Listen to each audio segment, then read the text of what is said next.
저는 17살에 끌려갔습니다. 영광스러운 봉사라고 했어요. 그 말이 거짓말인 줄은 들어가고 나서야 알았습니다. 8번의 검사가 있었어요. 처음 3번이 끝났을 때 저는 이미 무언가 잘못됐다는 걸 알았습니다. 제 단짝 친구는 그 방에서 저항했어요. 그리고 사라졌습니다. 다음 날 아침 아무도 그의 이름을 꺼내지 않았어요. 지금부터 그 이야기를 시작하겠습니다. 저는 그 뒤로 두만강을 건넜습니다. 붉은 머리핀 하나를 입에 물고요. 끝까지 들어주시면 제가 겪었던 모든 일들을 아실 수 있으실 거예요.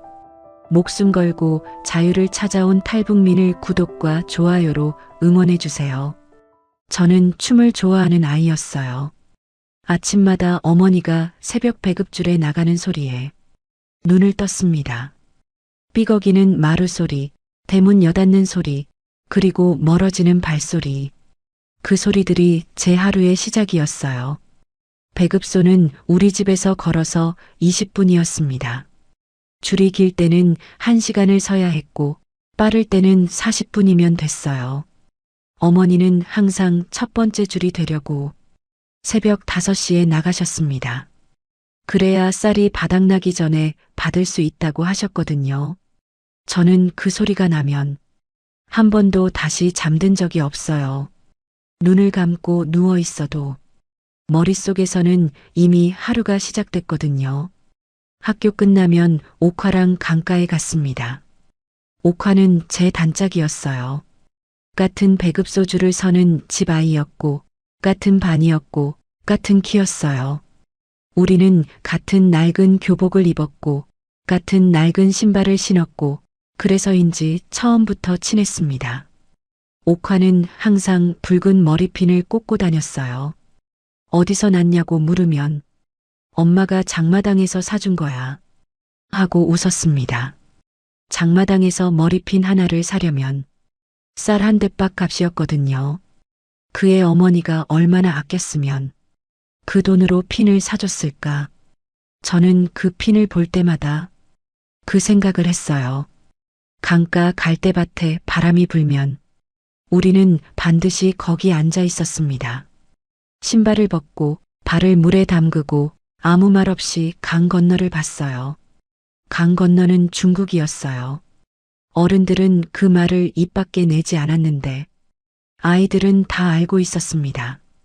옥화가 한번 그랬어요. 연희야, 저 산 너머에 뭐가 있을까? 저는 대답 안 했습니다. 알면서 모른 척하는 게 그때 우리가 배운 첫 번째 생존 기술이었으니까요. 학교에서 선생님이 저를 자주 불렀어요. 연희야, 너는 참 곱구나. 저는 그 말이 좋았어요. 그때는요. 어머니도 그 말을 들을 때마다 뭔가 기대하는 눈빛을 했습니다. 배급이 줄고 장마당 물가가 오르고 아버지 월급이 2달째 밀리던 그 시절에 어머니에게 딸의 외모는 유일한 희망 같은 거였는지도 몰라요. 아버지는 공장에서 일했어요. 기계를 고치는 일이었습니다. 손이 항상 기름때가 묻어 있었고 저녁에 퇴근하면 말이 없으셨어요. 밥을 드시고 나서 라디오를 들으시다가 일찍 주무셨습니다. 월급이 밀리는 달이 많았고 밀린 달에는 아버지가 더 말이 없어지셨어요. 저는 춤을 좋아했습니다. 교실에서 음악이 나오면 몸이 먼저 움직였어요. 선생님이 저 아이 봐라 하는 시선을 저는 칭찬으로만 받아들였습니다. 춤을 잘하면 선생님이 앞에 세워줬거든요. 저는 그게 좋았어요. 앞에 서는 게요. 그때는 앞에 선다는 게 무서운 일이 될 수 있다는 걸 몰랐습니다. 그 봄 진달래가 막 피기 시작하던 어느 날이었어요. 담임 선생님이 수업이 끝나고 저를 따로 불렀습니다. 옥화가 교실 문 밖에서 기다렸어요. 저는 선생님 앞에 앉으면서 이유 모를 긴장감을 느꼈습니다. 선생님은 말을 꺼내기 전에 한번 창밖을 봤어요. 창밖에는 진달래가 피어 있었습니다. 붉었어요. 그 다음 낮은 목소리로 말했습니다. 연희야, 너 같은 아이가 선발될 수 있어. 저는 그때 그 말이 무슨 뜻인지 정확히는 몰랐습니다. 선발이라는 단어가 무엇을 선발한다는 건지요. 하지만 선생님의 눈이 기쁨과 안도가 섞인 표정이었다는 건 지금도 기억해요. 마치 무거운 짐을 제게 넘기는 눈빛이었습니다. 교실 문을 나오자 옥화가 달려왔어요. 무슨 말 했어? 저는 웃었습니다. 아무것도 아닌 척. 선발이라고 했어. 그게 뭔지는 모르겠는데. 라고 말했어요. 옥화가 제 손을 잡았습니다. 아무 말 없이 강가로 이끌었어요. 강가 갈대밭에 앉아서 한동안 아무 말 안 했습니다. 바람이 불었어요. 갈대가 흔들렸습니다. 강 건너 산이 보였어요. 그 봄이 제 이전의 삶의 마지막 봄이었습니다. 저는 그땐 그걸 몰랐어요. 그냥 춤이 좋았고, 강가가 좋았고, 옥화가 좋았습니다. 담임 선생님이 저를 불렀습니다. 그게 제 이전의 삶과 그 이후의 삶을 나누는 경계였어요. 경계는 항상 넘어가고 나서야 경계였다는 걸 알게 되더군요. 선발 통보가 온 건 그로부터 열흘쯤 지나서였어요. 새벽이었습니다. 어머니가 배급줄에 나가기도 전이었어요. 해가 뜨기 전 하늘이 아직 보랏빛이던 그 시간에 대문을 두드리는 소리가 났습니다. 저는 방에서 그 소리를 들었어요. 새벽에 누가 문을 두드리는 경우가 북한에서는 두 가지예요. 당에서 온 사람이거나 아니면 아무도 없었으면 하는 사람이거나. 저는 이불 속에서 숨을 참았습니다. 아버지가 나가셨어요. 낮은 목소리들이 들렸습니다. 회색 인민복 차림에 검은 가방을 든 간부 2명이었어요. 그분들은 문을 두드리면서도 목소리를 높이지 않았습니다. 그게 더 무서웠어요. 소리를 지를 필요가 없는 사람들이 더 무서운 법이거든요. 저는 방에서 나갔습니다. 간부가 어머니 앞에 서서 낮고 또렷한 목소리로 말했어요. 따님이 선발됐습니다. 영광스러운 봉사의 기회를 얻으셨습니다. 어머니가 그 말을 듣는 순간 양손을 입에 가져다 댔어요. 눈물이 고였습니다. 기쁨의 눈물이었어요. 그 눈물이 저는 이상했습니다. 기쁠 이유가 뭔지 몰랐거든요.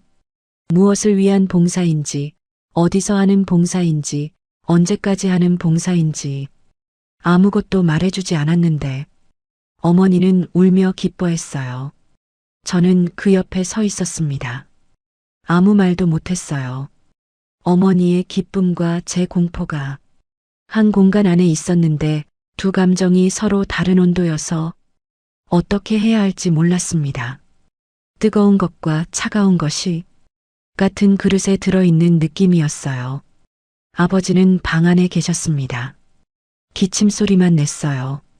나오지 않으셨어요. 아버지가 나오지 않으셨다는 게 그날 가장 무서운 일이었습니다. 아버지가 알고 있다는 거잖아요. 알면서 나오지 않으셨다는 거잖아요. 간부가 떠나고 나서 어머니는 저를 꼭 안았어요. 연희야, 이제 우리 괜찮아질 거야. 이 집도 나아질 거야. 저는 고개를 끄덕였습니다. 울지 않으려고요. 울면 안 됐어요. 어머니가 기뻐하는데 저만 울면 이상한 거잖아요. 이상하면 위험한 나라에서 이상하게 보이는 건 해서는 안 되는 일이었으니까요. 그날 오후 옥화를 만났어요. 옥화 표정이 이상했습니다. 저랑 같은 표정이었어요. 뭔가 감추려 하는데 잘 안 감춰지는 얼굴이요. 나도 왔어. 통보. 우리는 서로 말이 없었습니다. 강가 갈대밭에 앉아서 한동안 아무 말 안 했어요. 바람이 불었고 갈대가 흔들렸고 강 건너 산이 멀었습니다. 옥화가 오랫동안 말이 없었어요. 강물을 보고 있었습니다. 그러다 자기 머리핀을 빼서 제 머리에 꽂아줬어요. 말은 없었습니다. 이 핀이 무슨 뜻인지 둘 다 알고 있었으니까요. 나한테 맡겨두는 거야. 잘 들고 있어. 이런 뜻이었겠죠. 아니면 같이 있다는 뜻이거나요. 말하지 않아도 아는 사이가 진짜 단짝이거든요. 그날 밤 저는 잠을 못 잤어요. 천장을 보면서 영광스러운 봉사라는 말을 수십 번 되뇌었습니다. 그 말의 어느 부분도 제 몸 어디와도 맞닿지 않았어요. 봉사라는 말은 알겠어요. 영광이라는 말도 알아요. 그런데 내가 지금 영광스럽지가 않잖아요. 가슴이 내려앉는 느낌이 나잖아요. 이게 이상한 거 아닌가요? 무언가 이상하다고 느끼는 게 죄가 되는 나라에서 이상하다고 느끼는 건 해서는 안 되는 일이었습니다. 그래서 저는 그날 밤 결심했어요. 모르는 척 하기로요. 들어가서 보기로요. 그리고 버티기로요. 어머니가 새벽에 일어나서 몰래 우는 소리가 들렸습니다. 화장실에서 들렸어요. 물을 틀어놓고 우셨지만 저는 알 수 있었어요. 울음소리를 숨기는 방법을. 어른들은 알고 있다고 생각하지만 아이들도 다 알거든요. 기쁨의 눈물인지 슬픔의 눈물인지 저는 끝내 묻지 않았어요. 어머니가 대답할 수 있는 질문이 아니었을 것 같아서요. 선발 통보가 오던 날 저는 옥화의 손을 꽉 잡았습니다. 옥화도 잡아줬어요. 두 손이 다 떨렸습니다. 아무 말 없이요. 말이 필요 없었으니까요. 같은 온도의 공포가 두 손 사이에 있었거든요. 사흘 뒤 집결지로 간다고 했습니다. 사흘이라는 시간이 그렇게 빠른지 그때 처음 알았어요. 공식 선발 날은 사흘 뒤였어요. 아침에 간부가 다시 왔습니다. 이번엔 봉투를 들고 왔어요. 특별 배급이었습니다. 쌀 3kg, 참기름 1병, 돼지고기 1덩이, 그리고 사탕 1봉지. 저는 그 봉투를 보면서 이게 전부 얼마짜리인지 계산했어요. 장마당 시세로 따지면 우리 집 한 달 식비는 됐습니다. 그걸 한 번에 들고 온 거예요. 어머니가 그 봉투를 받는 손이 가늘게 떨렸어요. 받으면서 고개를 숙이셨습니다. 감사하다고 하셨어요. 저는 그 고개 숙이는 걸 봤어요. 어머니가 감사하다는 말을 저한테 하신 적이 없었거든요. 어머니는 어머니잖아요. 아이한테 감사하다는 말을 안 해도 되는 사람이잖아요. 그 말을 그 간부한테 하시는 걸 보면서 뭔가 가슴이 이상했습니다. 아버지는 방 안에서 기침 소리만 냈습니다. 이번에도 나오지 않으셨어요. 동네 사람들이 창문으로 들여다봤습니다. 담장 너머로 고개를 내밀고요. 이 집 딸이 선발됐대. 대단하다. 부럽다. 어머니가 얼마나 기쁘시겠어. 저는 그 말들이 담장 너머로 흘러들어오는 걸 들으면서 봉투를 손에 쥐고 있었어요. 쌀 3kg의 무게가 그렇게 무거운 줄은 몰랐습니다. 쌀이 무거운 게 아니라 그 봉투가 뜻하는 것이 무거웠어요. 오후가 됐어요. 간부는 돌아갔고 이웃들도 돌아갔고 우리 세 식구만 집안에 남았습니다. 어머니가 부엌에 들어가셨어요. 고기를 꺼내셨습니다. 한 번도 써본 적 없는 요리를 하셨어요. 돼지고기에 파를 넣고 국을 끓이셨습니다. 냄새가 났어요. 고기 냄새가 온 집안에 퍼졌습니다. 저는 방 안에 앉아서 그 냄새를 맡았어요. 명절에도 맡아본 적 없는 냄새였거든요. 그 냄새가 좋아야 했는데 좋지 않았습니다. 목구멍이 막혔어요. 저녁상이 차려졌습니다. 어머니가 그릇을 제 앞에 놓으면서 많이 먹으라고 했어요. 그 목소리가 흔들렸습니다. 저는 숟가락을 들었어요. 국물을 한번 떠봤습니다. 넘어가질 않았어요. 억지로 삼키려 했는데 목이 조였습니다. 어머니는 눈치채지 못하길 바라며 밥을 먹는 척 했어요. 아버지는 수저를 들지 않았습니다. 우리 세 사람이 같은 밥상에 앉아서 서로 다른 침묵을 하고 있었어요.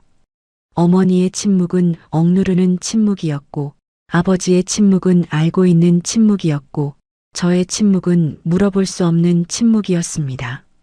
간부가 말한 영광스러운 봉사가 어떤 봉사인지 어머니는 알았을까요? 저는 알았을 거라고 생각해요. 어른들은 다 알거든요. 알면서 모른 척하는 게 어른들이 살아남는 방법이었으니까요.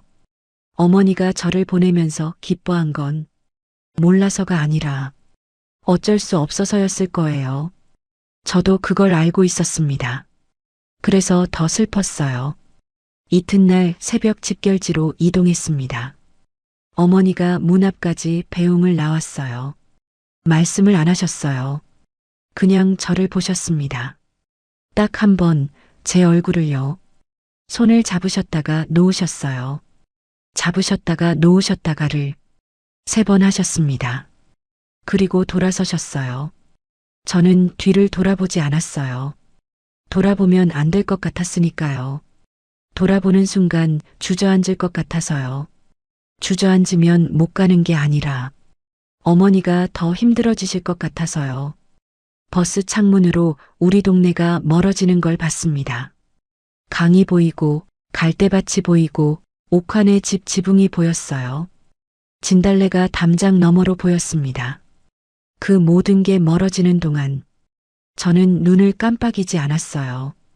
그 장면을 기억에 새기려고요. 언젠가 돌아올 거라는 생각으로요. 반드시 돌아온다는 생각으로요.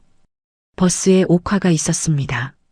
저를 보더니 옆으로 와서 앉았어요. 아무 말 없이 제 손을 잡았습니다. 그게 다였어요. 그래도 됐어요. 손만으로도 됐습니다. 우리는 그렇게 집결지로 갔어요. 창문 밖 진달래가 점점 작아지다가 사라졌습니다. 집결지는 평양 외곽의 어느 건물이었어요. 버스에서 내렸을 때 처음 든 생각은 이 건물이 학교 같지 않다는 거였습니다. 예술단 훈련을 한다고 했으니까 연습실 같은 게 있는 건물일 거라 생각했는데 그냥 회색 건물이었어요. 창문이 없었습니다. 있긴 있었는데 불투명한 유리였어요. 밖이 전혀 보이지 않는 유리요. 저는 그 유리를 처음 봤을 때 아무 생각을 안 하기로 했어요. 아무 생각도 안 하면 아무것도 무섭지 않을 것 같았거든요. 건물 안으로 들어섰을 때 이미 수십 명의 여자아이들이 있었어요. 전부 저랑 비슷한 나이였습니다. 15에서 20 사이. 전부 곱고 전부 어렸어요. 전부 교복이거나 단정한 옷을 입고 있었습니다. 전국 각지에서 온 아이들이었겠죠. 다들 낯선 얼굴이었어요. 우리는 서로를 보면서도 말을 안 했습니다. 눈이 마주치면 곧바로 고개를 돌렸어요. 모두가 같은 표정이었거든요. 아무것도 느끼지 않기로 결심한 얼굴이요. 첫날 오전에 바로 시작됐습니다. 흰 가운을 입혀놓고 한 사람씩 방에 데려갔어요. 저는 4번째였습니다. 방 안은 하했어요. 형광등이 4개였고 검사대가 하나 있었습니다. 여자 의사 2명이 기다리고 있었어요. 클립보드를 들고 있었는데 아무 말도 안 했습니다. 들어오면 올라가라는 손짓만 했어요. 첫 번째 검사가 끝나고 나왔어요. 아무것도 아닌 척했습니다. 2번째 검사도 끝났어요. 3번째도요. 3번째 검사가 끝나고 나서 저는 처음으로 생각했습니다. 이게 예술단 봉사가 맞나? 4번째 검사가 있었어요. 5번째도요. 6번째 검사실에서 의사가 제 등을 보더군요. 점이나 흉터가 있는지 확인하는 거였습니다. 작은 점 하나도 기록했어요. 손가락 끝에 굳은 살이 있어도 기록했습니다. 저는 춤을 춰서 발 뒤꿈치에 굳은 살이 있었는데 그것도 기록했어요. 흉터 하나도 안 된다고 했습니다. 작은 점도 기록을 남겼어요. 7번째 검사에서는 여자 의사가 제 손가락 하나하나를 직접 펴보더군요. 손가락 사이 피부도 확인했습니다. 저는 그때 처음으로 이게 사람을 검사하는 게 아니라 물건을 검사하는 거라는 생각이 들었어요. 하지만 그 생각을 얼굴에 내지 않았습니다. 8번째 검사가 끝났을 때였어요. 저는 검사대에서 내려오면서 무언가를 끝냈습니다. 질문을 끝낸 거예요. 이게 뭔지 더 물으면 안 되겠다는 걸 그 차가운 검사대 위에서 알았어요. 물으면 위험하다는 걸요. 알면 더 무서워진다는 걸요. 모르는 상태에서 버티는 게 그나마 나은 거라는 걸요. 흰 가운을 돌려주고 나왔습니다. 그날 저녁 우리는 같은 방에 배치됐어요. 22명이 한 방에 2층 철제 침대가 11개였습니다. 침대 시트가 흰색이었어요. 베개도 흰색이었습니다. 전부 새 것이었어요. 저는 그 새 것들이 무서웠습니다. 왜 새 것을 쓰게 하는지, 오래 쓸 게 아니어서 새 것인지, 아니면 오래 쓸 거라서 좋은 걸 준 건지. 저녁 밥을 먹었어요. 평생 처음 보는 음식들이 나왔습니다. 닭고기도 있었고 흰쌀밥이었어요. 저는 그 음식들을 보면서 이게 왜 이렇게 좋은 걸 주는 건지 생각했어요. 소를 도살장에 보내기 전에 제일 좋은 여물을 준다는 말이 그때 왜 떠올랐는지 모르겠습니다. 옥화가 제 옆에 앉았어요. 귀에 대고 속삭였습니다. 연희야, 너 8번 검사 다 받았어? 저는 고개를 끄덕였습니다. 옥화가 말했어요. 나도. 우리는 더 이상 말을 안 했습니다. 밥을 먹었어요. 그냥 먹었습니다. 먹어야 버티고, 버텨야 살고, 살아야 나갈 수 있으니까요. 그게 그때 제가 할 수 있는 전부였어요. 합숙 생활은 사흘째부터 일상이 됐어요. 매일 오전 6시에 일어나 세수하고 조식을 먹고 오전에는 노래를 배우고 오후에는 춤 연습을 했습니다. 저는 춤을 잘했어요. 선생님이 칭찬했습니다. 연희 동무는 감이 좋아요. 그 말이 무서웠어요. 잘하면 안 될 것 같았거든요. 잘하면 오래 있어야 할 것 같아서요. 그래서 일부러 조금 틀렸습니다.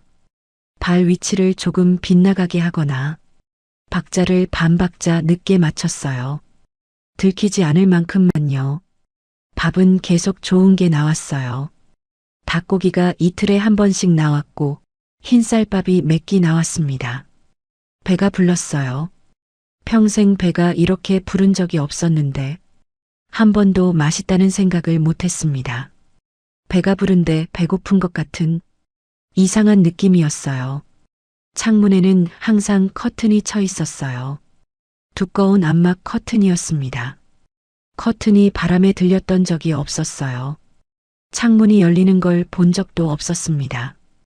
우리가 있는 동안 한 번도요. 밖에 나가는 건 허용이 안 됐어요. 운동 시간에 마당 같은 공간에 나가긴 했는데 담이 높고 지붕이 있는 구조였습니다. 하늘이 직사각형으로 조금밖에 안 보이는 곳이었어요.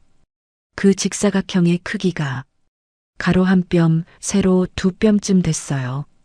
저는 하루에 한 번씩 그 크기를 재봤습니다.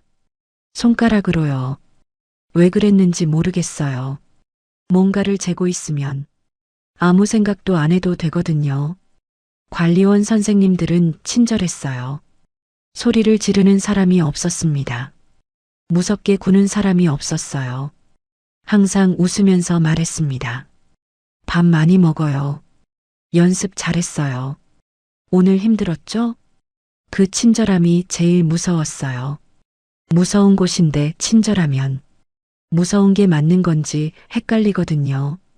헷갈리면 판단을 못하고 판단을 못하면 버티기가 어려워져요. 열흘쯤 지났을 때였습니다. 옥화가 밤에 제 귀에 댔어요. 다른 아이들이 자는 소리를 확인하고 나서요. 연희야, 저 창문 너머에 뭐가 있는지 알아?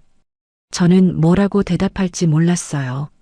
안다고 할 수도 없고 모른다고 할 수도 없었습니다. 옥화가 말을 이었어요. 삼동 쪽 창문이 있잖아. 복도 끝에. 거기 커튼 밑단이 조금 떠 있어. 낮에 내가 지나가다가 봤어. 저는 옥화한테 말했어요. 보지 말라고요. 알려하지 말라고요. 그냥 모르는 척하고 버티자고요. 옥화가 말했습니다. 나는 모른 척이 안 돼. 저는 그 말에 아무 대답도 못했어요. 사실 저도 모른 척이 잘 안 됐거든요. 그냥 억지로 하고 있었을 뿐이지요. 옥화가 웃었습니다. 그 웃음이 무서웠어요. 뭔가를 이미 결심한 사람의 웃음이었거든요. 두려움 위에 결심을 얹어놓은 얼굴이요. 야, 걱정 마. 그냥 한번 보기만 할 거야. 눈으로만요. 저는 옥화의 손을 잡았어요. 하지 말라고요. 정말로요. 옥화가 제 손을 꼭 쥐었습니다. 알았어. 그 말을 믿었어요. 믿어야 했거든요. 믿고 싶었으니까요. 그 이튿날 새벽이었습니다. 아침 식사 시간에 옥화의 자리가 비었어요. 22명 중에 한 명의 자리가 비었습니다. 아무도 그 빈자리를 보지 않았어요. 아무도 눈을 그쪽으로 돌리지 않았습니다. 밥을 먹었어요. 전부 다요. 그냥 먹었습니다.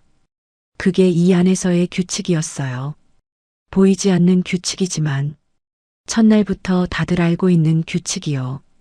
옥화가 사라진 아침, 저는 아무것도 티내지 않았어요. 밥을 먹었습니다.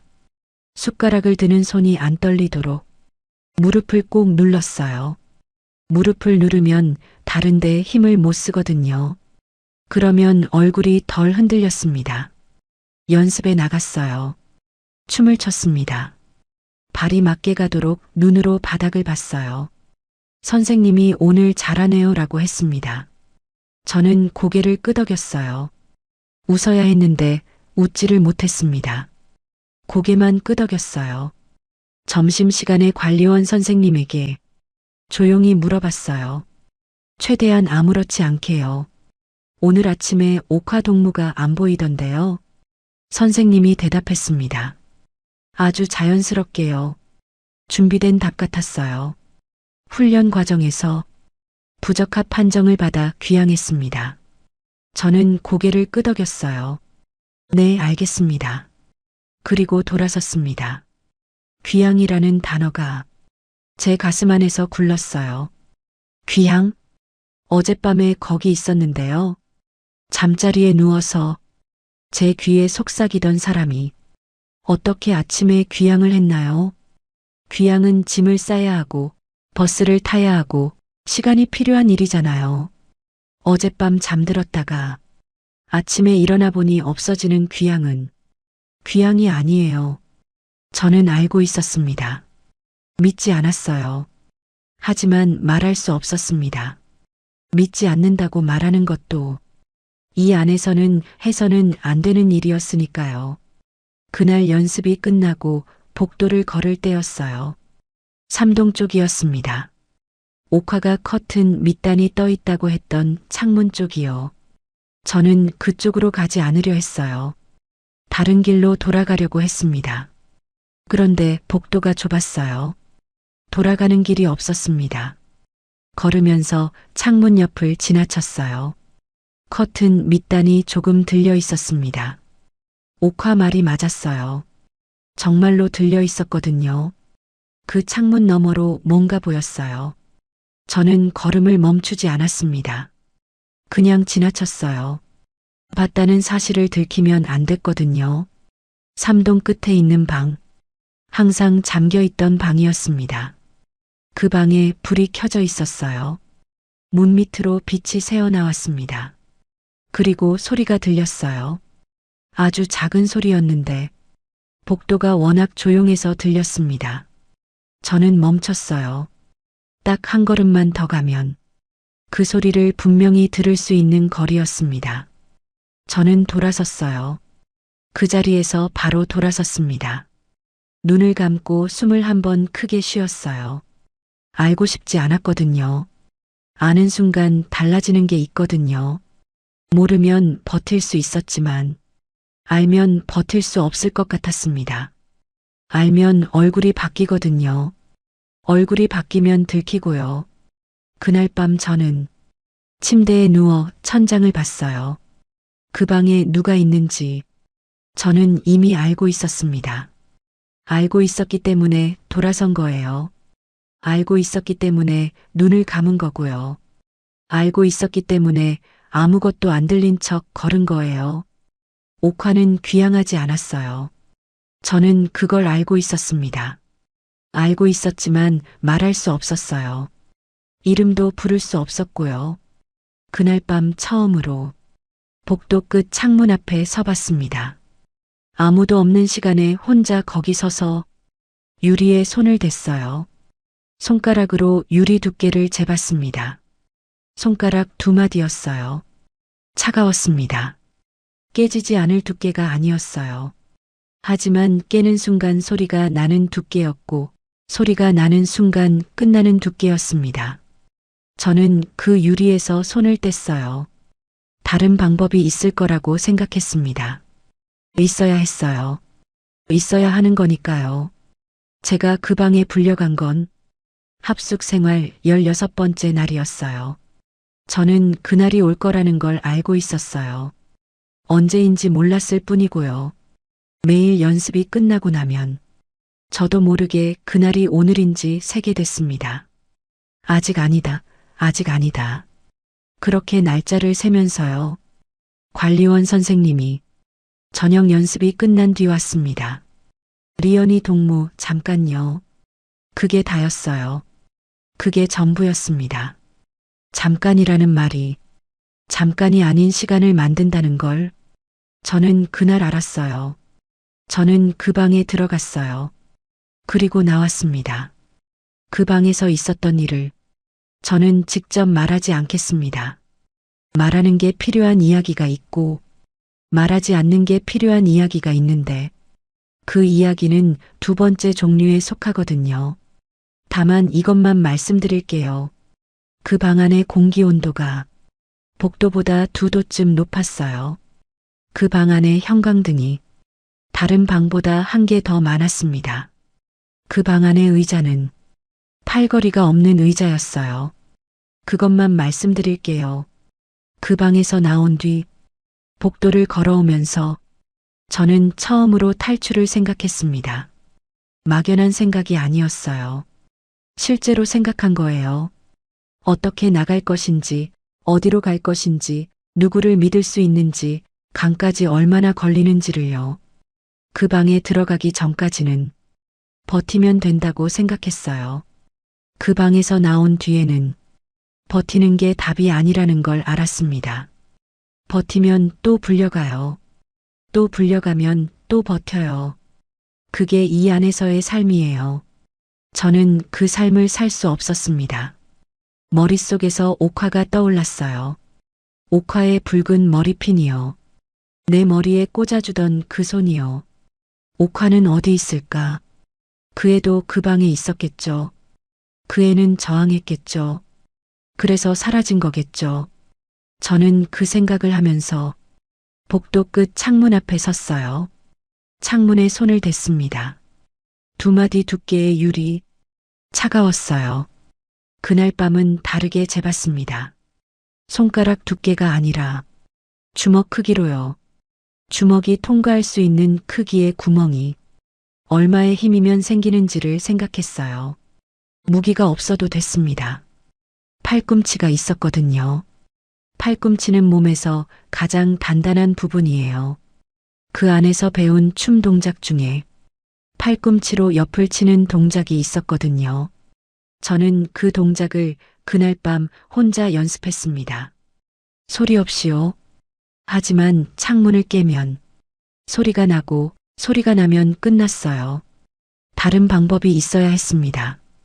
사람이어야 했어요. 이 안에 저를 도와줄 사람이 있어야 했습니다. 저는 그날 밤부터 사람을 찾기 시작했습니다. 믿을 수 있는 사람을요. 19번째 날이었어요. 선배 언니 한 명이 저를 불렀습니다. 저보다 2살 위인 언니였어요. 합숙 생활을 먼저 시작한 사람이었고 어떤 이유에서인지 저한테 조용히 말을 걸어오던 사람이었습니다. 처음 말을 걸어온 건 일주일 전이었어요. 식당에서였습니다. 밥 더 먹어요. 먹어놔야 버텨요. 그게 다였어요. 저는 그 말에서 이 언니가 얼마나 오래 있었는지를 알았습니다. 버텨야 한다는 말을 자연스럽게 하는 사람은 오래 버텨온 사람이거든요. 그 언니가 저를 세탁실로 데려갔어요. 세탁기 돌아가는 소리가 크게 나서 목소리가 밖으로 새어나가지 않는 곳이었습니다. 세탁기 2대가 동시에 돌고 있었어요. 모터 소리가 컸습니다. 그 소리 때문에 얼굴을 가까이 대야 했어요. 언니가 말했어요. 옥화동무 말이야. 저는 멈췄습니다. 손이 멈췄어요. 발도 멈췄습니다. 심장이 한 박자 멈춘 것 같았어요. 귀향 안 했어. 그 방에서 저항했어. 그리고 다음날 새벽에 차가 왔어. 저는 언니 얼굴을 봤어요. 언니가 눈을 피하지 않았습니다. 그 눈이 거짓말을 하는 눈이 아니었어요. 알고 싶지 않았던 걸 알고 있는 눈이었습니다. 차가 왔다는 건 수용소라는 뜻이에요. 북한에서 새벽에 차가 오면 그게 무슨 뜻인지는 15살짜리도 알거든요. 아무도 가르쳐 주지 않아도 공기 속에 그 지식이 있어요. 숨 쉬면 들어오는 것들이거든요. 저는 아무 말도 못했어요. 다리에 힘이 빠졌습니다. 세탁기를 잡고 서 있었어요. 세탁기가 진동했습니다. 그 진동이 손으로 전해졌어요. 진동이라도 없으면 저도 모르게 주저앉을 것 같았습니다. 언니가 제 손에 무언가를 올려놨습니다. 작고 차가운 것이었어요. 붉은 머리핀이었습니다. 옥화 거였어요. 이 애가 나한테 혹시 리언이 동무 만나면 전해달라 했어. 차에 타기 전에 저는 그 핀을 손에 쥐었어요. 손바닥에 핀의 날카로운 끝이 박혔습니다. 꽉 쥐었어요. 피가 나는지도 몰랐습니다. 세탁기 소리가 너무 커서 제 안에서 나는 소리가 들리지 않았어요. 차에 타기 전에 이걸 전해달라고 했어요. 차에 타기 전에. 그러니까 옥화는 어디로 가는지 알고 있었겠죠. 알면서도 이 핀을 빼서 언니한테 맡겼겠죠. 저한테 전해달라고요. 언니가 제 어깨에 손을 얹었어요. 그리고 말했습니다. 옥화 동무가 한 말이 있어. 살아서 나가서 세상에 알려. 그거 하나야. 살아서 나가서 세상에 알려. 저는 그 말을 들으면서 울지 않았어요. 울면 안 됐거든요.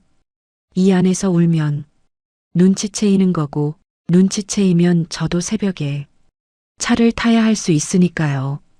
세탁기 소리가 계속 났습니다. 저는 그 소리 안에 있었어요. 소리가 저를 감싸주는 것 같았습니다. 세탁기 소리 안에 있으면 제 안에 소리가 묻히거든요. 저는 핀을 쥔 손을 주머니에 넣었습니다. 고개를 들고 언니를 봤어요. 고맙습니다. 그게 다였어요. 3글자, 그 3글자 안에 제가 할 수 있는 말이 다 들어 있었습니다. 그날 밤 저는 핀을 침대 밑 가장 깊은 곳에 숨겼어요. 이불을 걷고 매트리스를 들고 철제 침대 프레임 틈에 끼워 넣었습니다. 그리고 결심을 굳혔습니다. 반드시 나간다. 반드시 세상에 알린다. 수십 명의 아이들이 이 안에 있다는 것을, 옥화가 여기 있었다는 것을, 그게 옥화한테 제가 할 수 있는 전부였으니까요. 살아서 나가서 세상에 알리는 것. 그게 제 이유가 됐습니다. 탈출 방법을 찾는데 일주일이 걸렸어요. 혼자 생각할 수 있는 건 다 생각해 봤습니다. 창문은 불가능했어요. 두꺼운 데다 밖에 감시가 있었거든요. 유리를 깨면 소리가 나고 소리가 나는 순간 끝이에요. 출입문은 열쇠가 있는 사람이 따로 있었고 관리원들이 24시간 교대로 있었습니다. 문을 혼자 열 방법이 없었어요. 지붕은 생각도 못했습니다. 운동 시간에 나가는 마당에서 봤는데 지붕 위에 감시 카메라가 있었어요. 3개였습니다. 모서리마다 하나씩 있었고 가운데 하나가 더 있었어요. 유일하게 규칙적으로 외부와 닿는 사람은 청소 담당 아주머니 한 분이었어요. 일주일에 2번 청소용품을 직접 들고 들어오셨거든요. 시설 외부에서요. 커다란 세제통을 들고 대걸레 천을 들고 소독제를 들고 들어오셨습니다. 그분만 바깥에서 물건을 가져오는 사람이었어요. 저는 그분을 사흘을 관찰했어요. 아주머니가 들어오는 시간, 나오는 시간, 어디서 물건을 받는지, 창고에 얼마나 머무는지를요. 그 다음 이상한 걸 발견했어요. 청소용품 창고에 재고 장부가 있었습니다.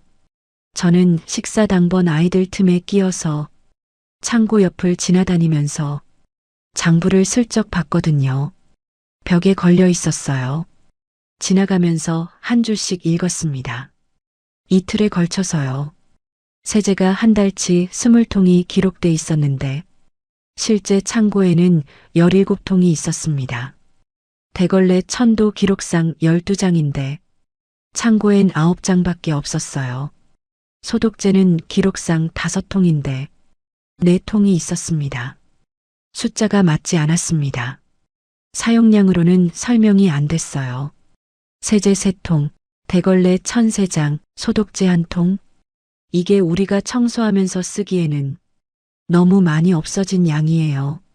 바깥으로 빼내고 있는 거였어요. 그리고 빼내는 이유가 있겠죠. 빼낸 물건이 어디로 가는지는 몰랐지만 바깥으로 이어지는 연결이 있다는 건 알았습니다. 저는 그 다음 청소일에 아주머니를 따라 창고로 갔어요. 청소 도와드리겠다고 했습니다. 아주머니가 저를 봤어요. 잠깐 눈을 마주쳤습니다. 그 눈에 뭔가가 있었어요. 놀람도 아니고 거절도 아닌 가늠하는 눈이었습니다.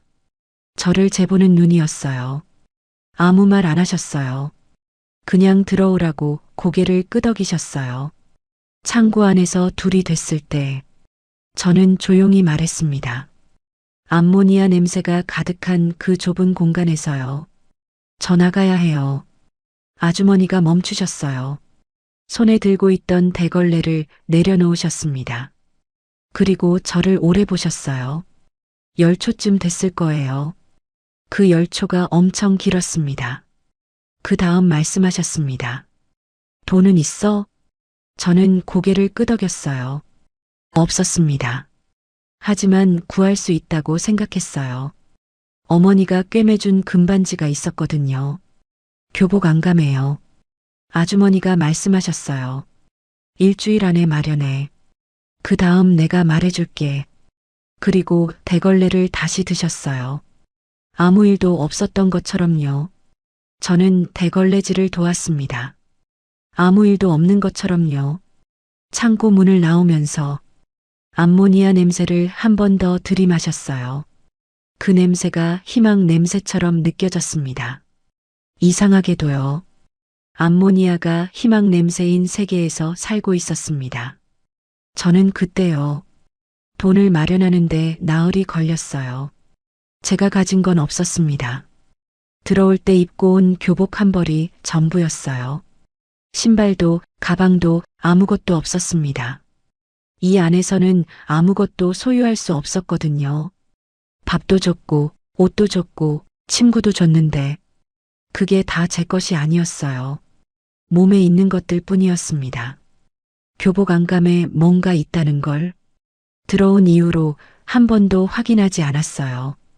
확인하다 들키면 안 됐거든요.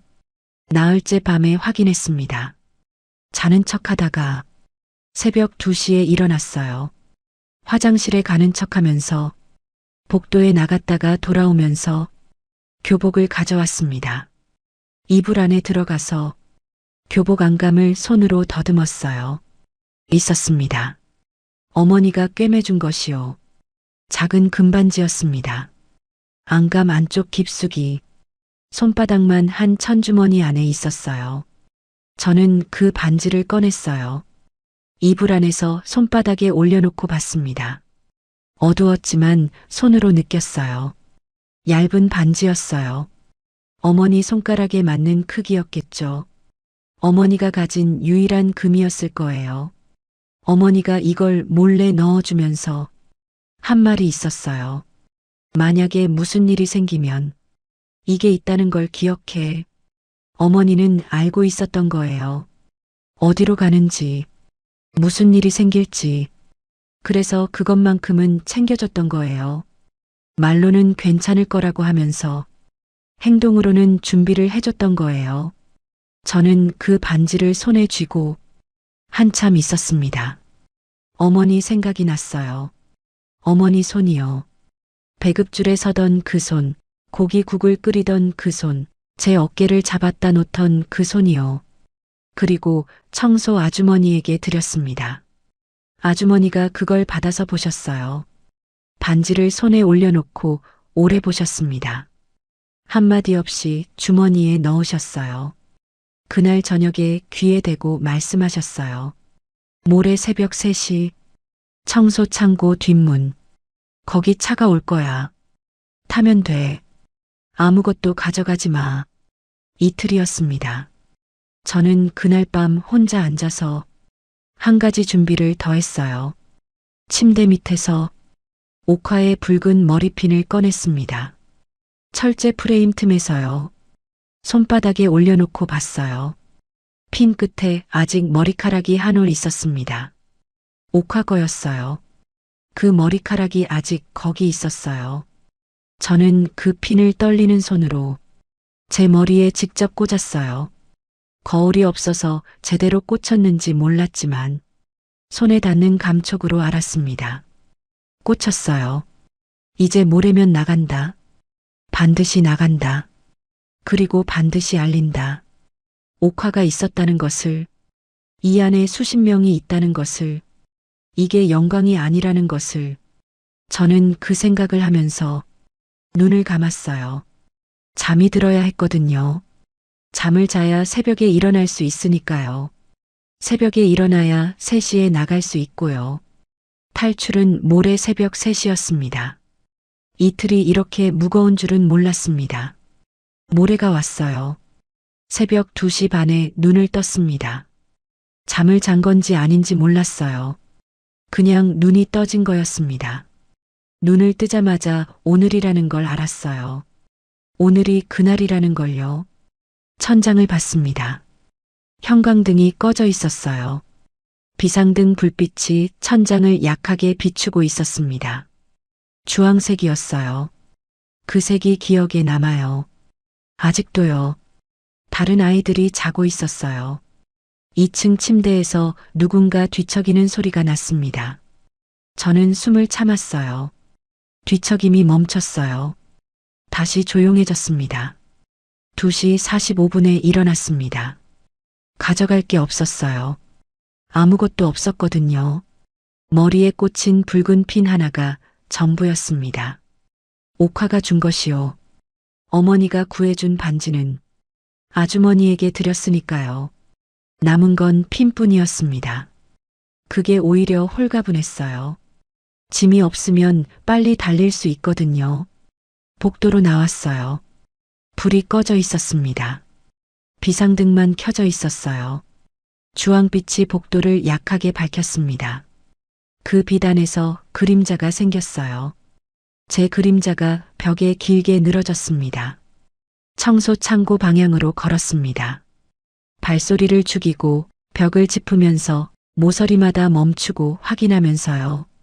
모서리가 3개였어요. 첫 번째 모서리를 돌았습니다. 아무도 없었어요. 두 번째 모서리를 돌았습니다.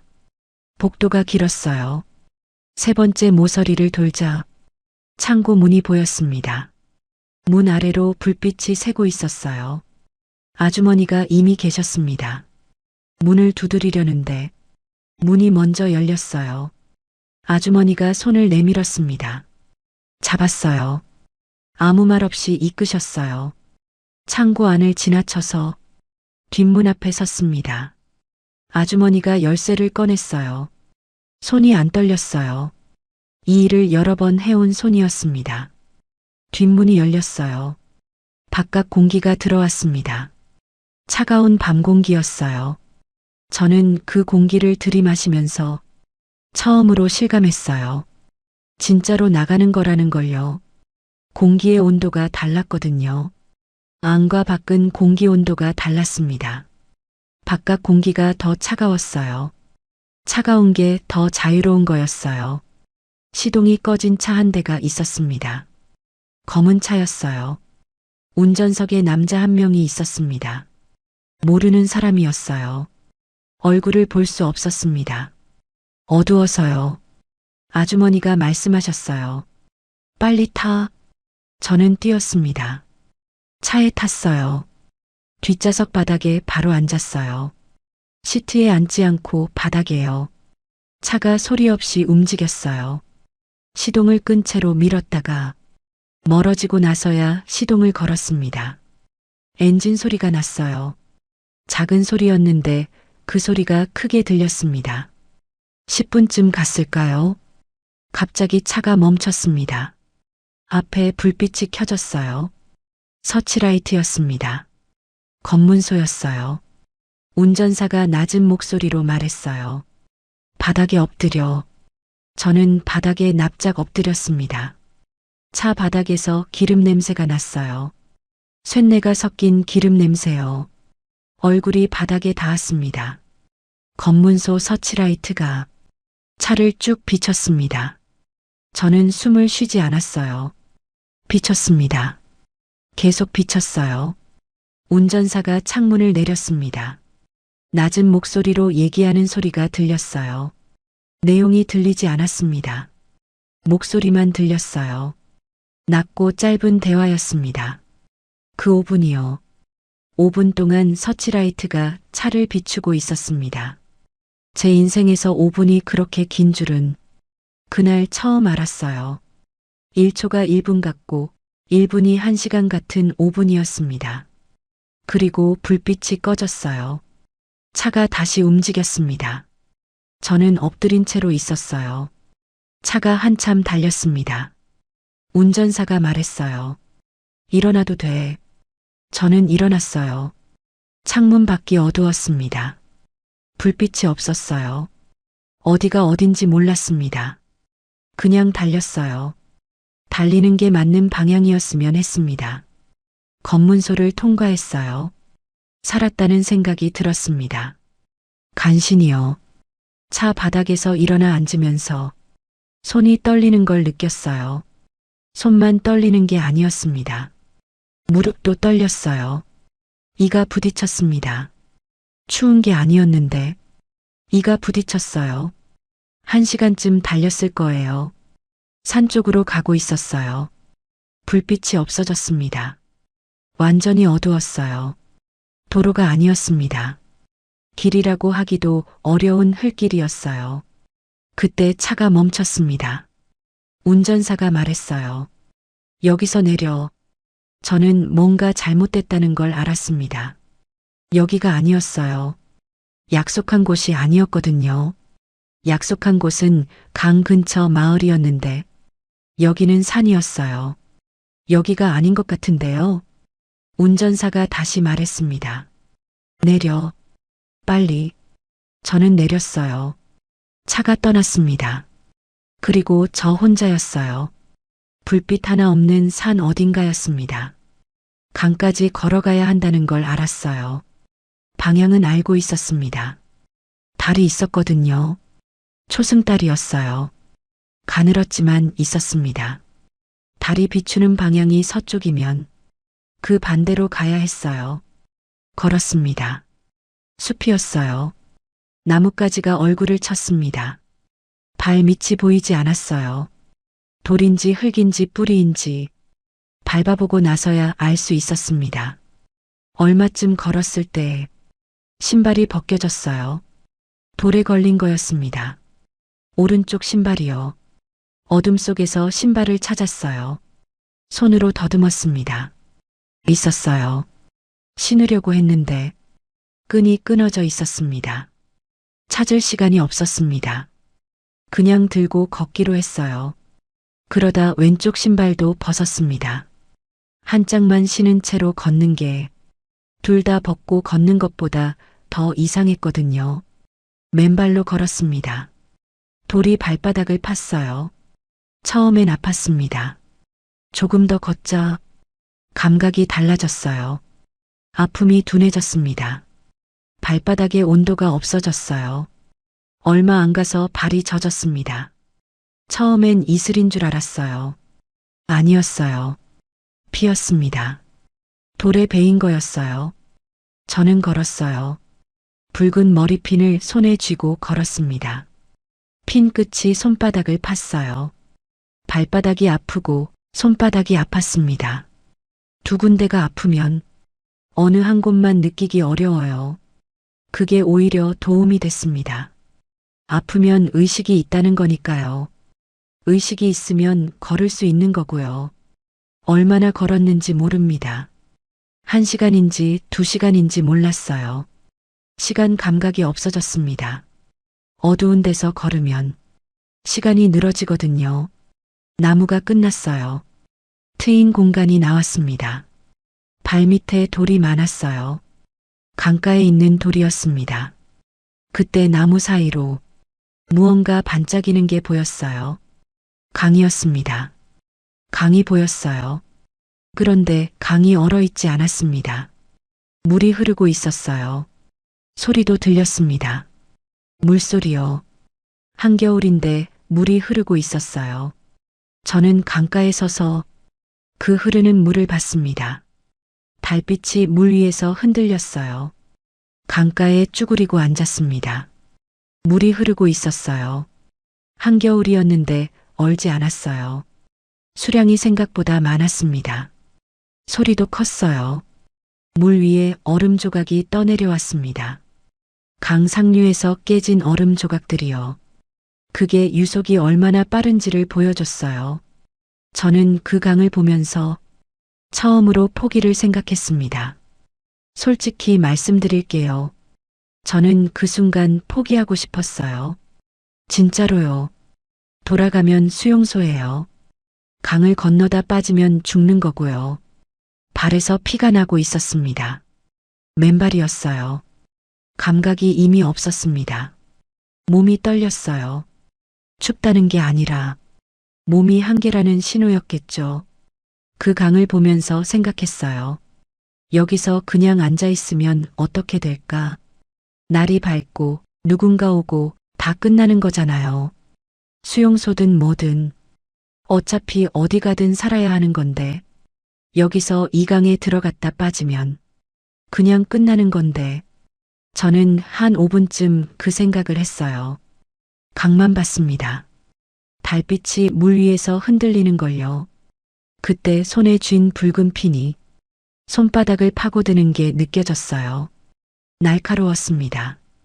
그 느낌이 옥화 목소리를 불렀어요. 살아서 나가서 세상에 알려. 저는 고개를 들었습니다. 강을 다시 봤어요.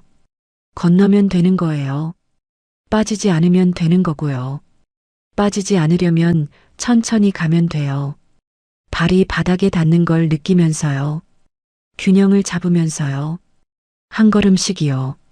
저는 신발을 들고 있었어요. 끊어진 신발이요. 버렸습니다. 소용없었어요. 맨발이 나았어요. 감각이 남아있으니까요. 감각이 있어야 바닥을 느끼고 바닥을 느껴야 빠지지 않을 수 있으니까요. 머리핀을 입에 물었습니다. 손이 자유로워야 균형을 잡을 수 있으니까요. 팔을 벌려야 넘어지지 않으니까요. 강에 발을 넣었어요. 차가웠습니다. 얼음물이었어요. 발이 아닌 게 아니라 발이 없어지는 것 같았어요. 발목이 없어지고 종아리가 없어지는 것 같았습니다. 그래도 걸었어요. 한 걸음씩이요. 무릎까지 찼습니다. 물살이 샜어요. 발이 바닥에서 떨어지려 했어요. 왼발을 단단히 받고 오른발을 한 걸음 옮겼습니다. 허벅지까지 찼어요. 물살이 더 강해졌습니다. 옆으로 밀었어요. 저는 버텼습니다. 팔을 벌렸어요. 핀을 입에 문 채로 팔을 벌렸습니다. 허리까지 찼습니다.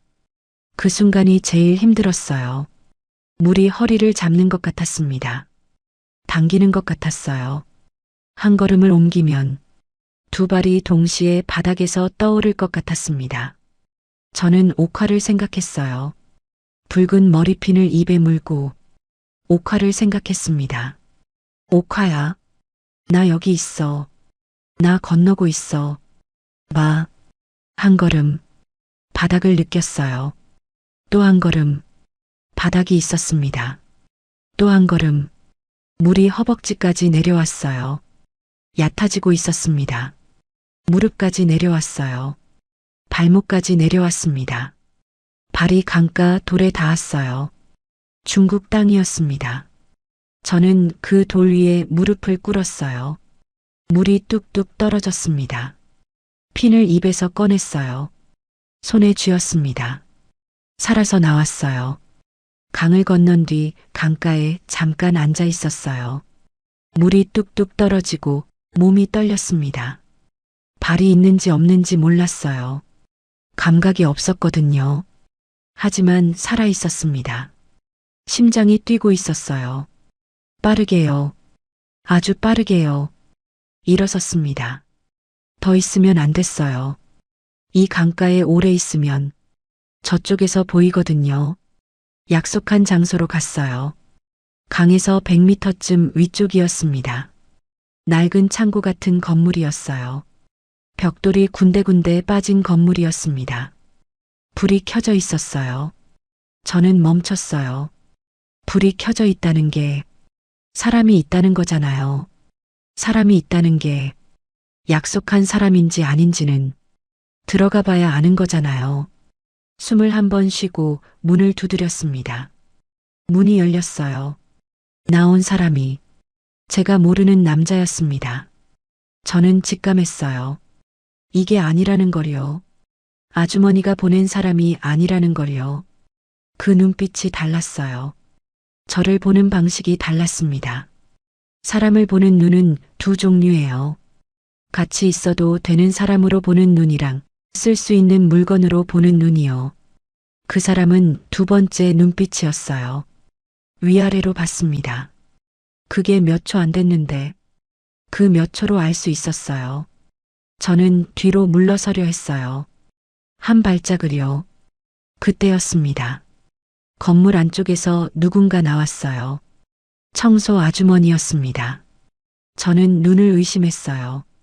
왜 여기에 계신 건지 몰랐거든요.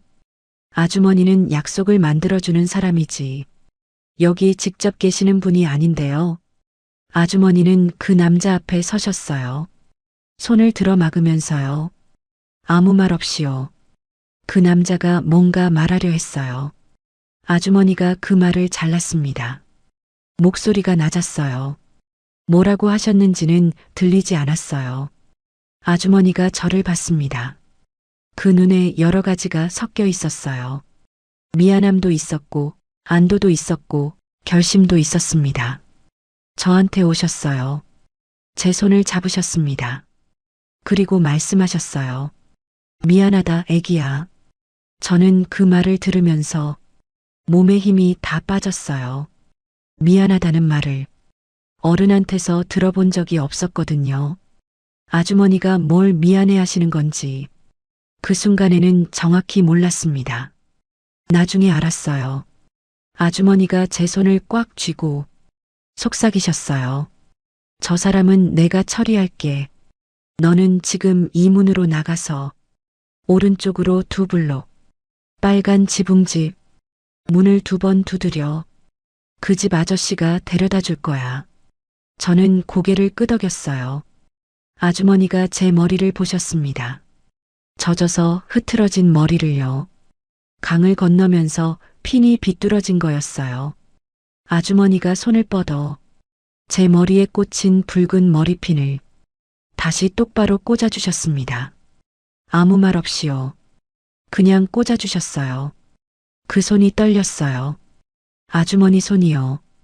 이 일을 여러 번 해온 손이 처음으로 떨렸습니다. 저는 아주머니를 봤어요. 아무 말도 못했습니다. 고맙다는 말을 해야 했는데 말이 안 나왔어요. 그냥 달렸어요. 문을 나와서 오른쪽으로 달렸습니다. 두 블록을요. 빨간 지붕집이 보였어요.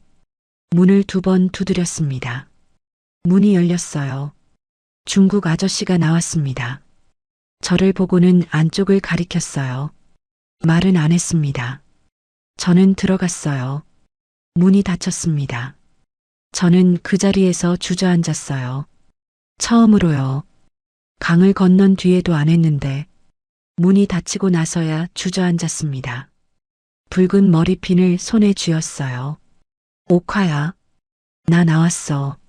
나 여기 있어. 빨간 지붕집에서 사흘을 있었어요. 중국 아저씨는 말이 없는 분이었습니다. 밥을 줬어요. 따뜻한 밥이었어요. 저는 그 밥을 받아들고 한참 봤습니다. 따뜻한 밥이 이렇게 무거운 줄 그때 처음 알았어요. 사흘째 되는 날 저녁에 아저씨가 문을 두드렸습니다. 나가야 한다고 했어요. 손짓으로요. 말이 안 통했거든요. 밖에 차 한 대가 있었습니다. 다른 사람이 운전하는 차였어요. 또 모르는 사람이었습니다. 저는 그때쯤 모르는 사람을 무조건 무서워하는 걸 멈췄어요. 무서워할 시간이 없었거든요. 그 차를 타고 이틀을 달렸습니다. 어디로 가는지 몰랐어요. 중국 아니라는 것만 알았어요. 창문 밖으로 중국 간판이 보였거든요. 한자가 잔뜩 쓰인 간판들이요. 낮에는 달리고 밤에는 어딘가 창고 같은 데서 잤습니다. 차 안에서 잔 날도 있었어요. 같이 탄 사람이 둘 더 있었어요. 북한 분들이었습니다. 한 분은 아주머니였고 한 분은 저보다 어린 것 같은 남자아이였어요. 셋이 한 차에 타고 있으면서 서로 말을 안 했습니다. 이름도 몰랐어요. 알 필요가 없었거든요. 같이 살아남으면 되는 거였으니까요. 그 루트가 어디를 거쳤는지는 자세히 말씀드리기 어렵습니다. 지금도 그 루트를 이용하는 분들이 있거든요.